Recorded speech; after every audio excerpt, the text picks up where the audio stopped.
চার মজহাব এই জন্যই আসলো, অনেকজনে মজহাবকে ডিনাই করে। আমার কথাটা মনে রাখেন, দুনিয়াটা কিন্তু চার ভাগে বিভক্ত। কয় ভাগে বলেন তো, কয় ভাগে? দুনিয়ার জমিনটা চার ভাগে বিভক্ত। কিছু জমিন পাবেন শুধু পাহাড় আর পাহাড়, ওইখানে সমতলের কোনো চিহ্ন নাই, থাকলেও খুব সীমিত। কিছু জমিন পাবেন মরু আর মরু, যেমন মিশর থেকে নিয়া তিউনিসিয়া, জাজায়ের, মরক্কো, মরিতানিয়া, আটলান্টিকের একবারে পার পর্যন্ত এটা হলো সাহারা মরু। আমি 2 বার গেছি ওখানে। তো দ্বিতীয় জমিনের একটা বিরাট অংশ হলো মরু, একটা বিশাল অংশ হলো পাহাড় আর পাহাড়,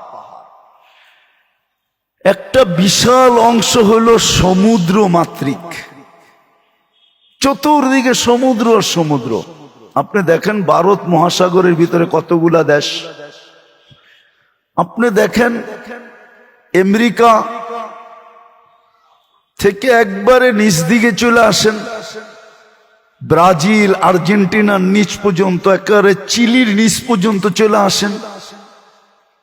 এই 2 দিকেই কিন্তু প্রশান্ত আর আটলান্টিক, সমুদ্র মাতৃক।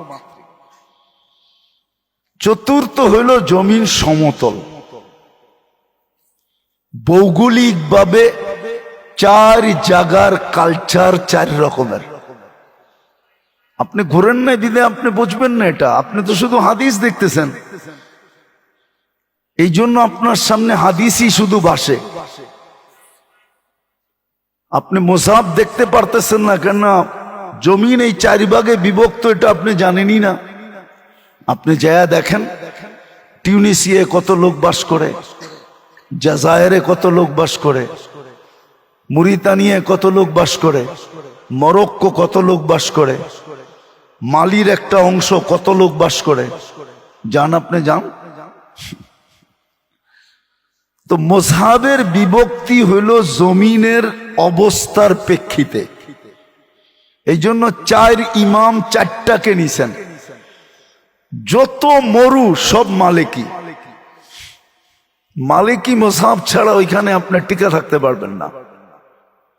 যত পাহাড় সব হাম্বলি, যত সমুদ্র সব সাফি। আপনি যান, আমারটা তাহকিক করেন। আর যত সমতল সব হানাফি। এক জায়গায় যায় আর এক জায়গাটা আপনি পারবেন না। এই জন্য এইখানে জবাবও আছে। যারা বলে শুধু হাদিস, আমি তাদেরকে বলবো, আমি হাদিস অস্বীকার করি না। আপনি হাদিসের উপরে আমল করেন, কিন্তু আপনি যে আমলটা পছন্দ করেন, দেখেন ওইটা কোন ইমাম করে, ওই ইমামের অধীনস্থ থাইকা করেন।